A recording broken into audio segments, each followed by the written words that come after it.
out there, and welcome back to Mariah by the Books. So today I'm going to be talking about a nonfiction self-help kind of book that I just recently read. So I'm just going to preface this by saying that self-help kind of books are not normally my favorite thing. I tend to have a slightly negative view of them and think of them as kind of derivative. With that being said, I did really enjoy this book, so without further ado, let's just get into this book particularly. So the book that I read is called Essentialism, and basically, the title kind of tells you what it's about. The idea is that you kind of boil things down to what is really the most essential.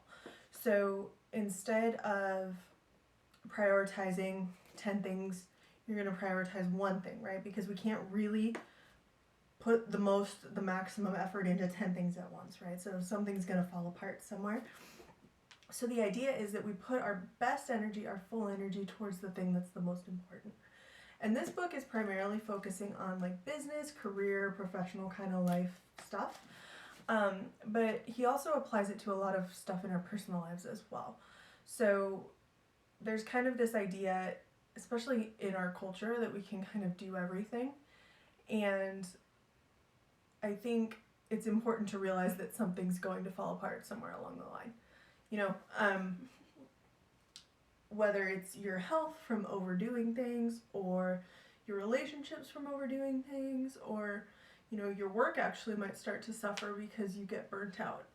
So I think I liked this book because it kind of reminded me of some different things that I need to be working on. It really got me thinking about what's really important to me. What's the one thing that I really want out of life? What's the one thing that I really want to work towards? And how am I going to get there?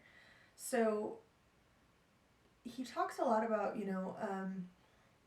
focusing on, finding that job that's 90% of your 100, right? So it's getting an A rating out of a scale of 100. And then a lot of us will pursue something that's maybe a 65%, but we wouldn't be happy about a 65% on a test.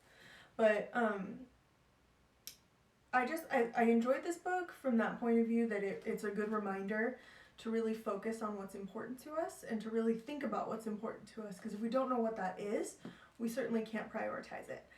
But I also had trouble with it because I feel like it comes from a really strong place of privilege. Not all of us can choose our work based on what's super fulfilling. Some of us just have to make a living and survive. Not all of us can choose where we want to live based on just where we want to. We again have to kind of survive and keep our families okay. So there's some things in it that I feel like are not really realistic for everyone. But overall, I felt like it was a good book. It had some good things in it that I feel like all together added up basically to what's the most important thing and how do you want to work there. So if you're in business, what's your focus going to be?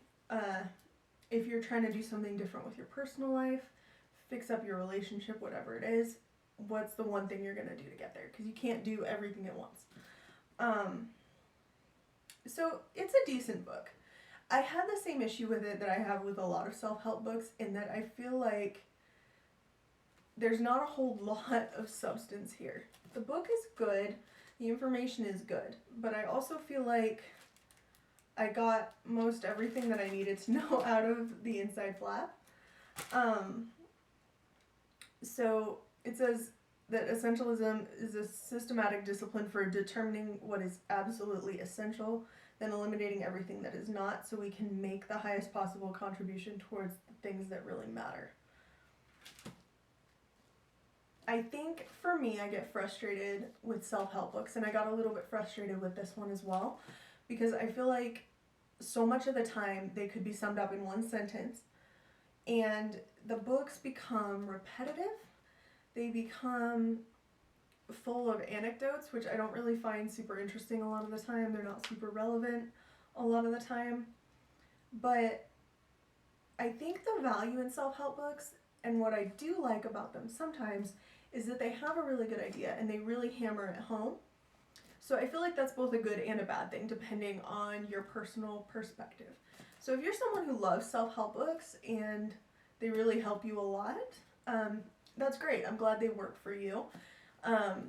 It's just something that I really struggle with. And I've actually noticed that in a couple of fiction books as well, that the whole story, everything is in the front flap, and I get so frustrated because to me it's like, why am I reading the book? What's the point? What am I getting out of these 250 plus pages that I didn't get from just reading the flap?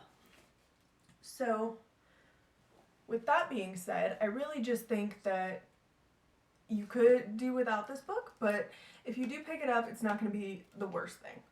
So with that being said, this was Mariah by the Books. If you liked this video, go ahead and give it a like. If you want more content from me, go ahead and subscribe to the channel. And if you have any comments about this book, self-help books in general, books that you found were really helpful, particularly interesting, kind of in this genre, let me know. I'm always looking to explore more and see if maybe I've just been reaching for the wrong books, and maybe that's what the problem is and not the books themselves. Anyway, so I will catch you all in the next one. Thanks so much for watching. Bye, guys.